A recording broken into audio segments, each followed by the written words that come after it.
Et de retour sur le plateau de la matinale. Bienvenue si vous nous rejoignez tout de suite. On revient sur cette manifestation du 1er mai marquée par une avalanche de violence contre les policiers. À Paris, un policier a notamment été brûlé par un cocktail Molotov. Un autre a subi un traumatisme crânien après un jet de pierre. 108 policiers et gendarmes blessés en marge des manifestations dans toute la France. 25 à Paris, on vous le disait, donc 24 transportés à l'hôpital. On va en parler de ce déchaînement de violence contre les forces de l'ordre avec notre invité. Nous sommes en liaison avec Reda Bellage, porte-parole Île-de-France Unité SGP Police. Reda Bellage, bonjour, merci d'être avec nous ce matin sur CNews. Concernant le niveau de violence contre les forces de l'ordre, c'est un niveau jamais atteint depuis le début de la mobilisation. Alors oui, c'est un niveau jamais atteint et qui plus est, les images parlent d'elles-mêmes, elles sont assez impressionnantes une fois de plus. On va revoir justement, vous parliez des images impressionnantes, on va revoir cette image qui a fait le tour, votre collègue brûlé par un cocktail Molotov. Vous nous dites ce matin qu'hier il y avait une réelle volonté de tuer du flic quand on voit ces images à l'écran. Oui, moi et mon organisation, on était sur place, on a participé à la manifestation, bien sûr, côté Pacifique, et on voyait déjà à plusieurs endroits sur le parcours du cortège, sur certains murs d'immeubles, marqué Saint-Soline, vengeance. Saint-Soline, pas d'excuses. Donc quand on savait que arrivant place de la Nation, je pense que ça se passait très très très mal, et c'est le cas, exactement ce qui s'est arrivé.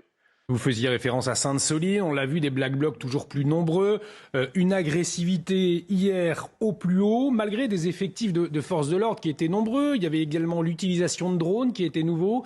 Il y avait eu les alertes des services de renseignement en amont. Comment expliquer que des radicaux arrivent encore dans les manifestations avec des cocktails Molotov, qu'ils puissent encore jeter des pierres sur les forces de l'ordre ?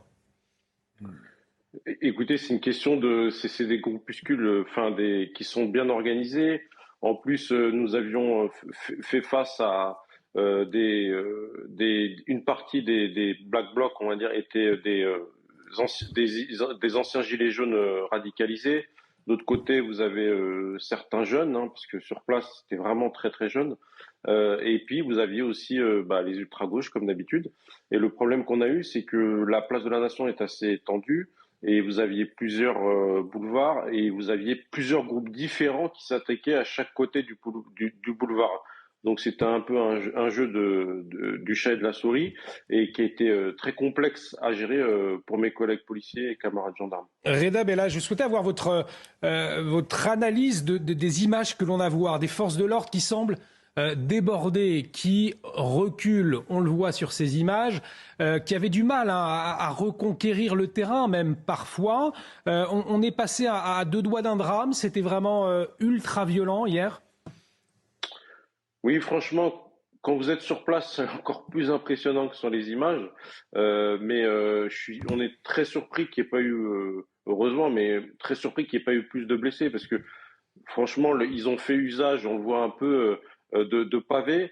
C'était vraiment, vraiment, vraiment impressionnant. C'était vraiment des pluies de pavés et les collègues étaient obligés de reculer, d'avancer. On a eu la chance d'avoir les braves M sur place également qui, grâce à leur mobilité, permettaient de repousser les assauts des Black Blocs. Et c'est vrai que c'était impressionnant. Mais pourquoi aussi un peu, c'est que ça explique aussi ça s'explique aussi parce que vous aviez cette volonté de mes collègues d'absolument préserver les manifestants pacifiques qui étaient vraiment extrêmement nombreux sur place.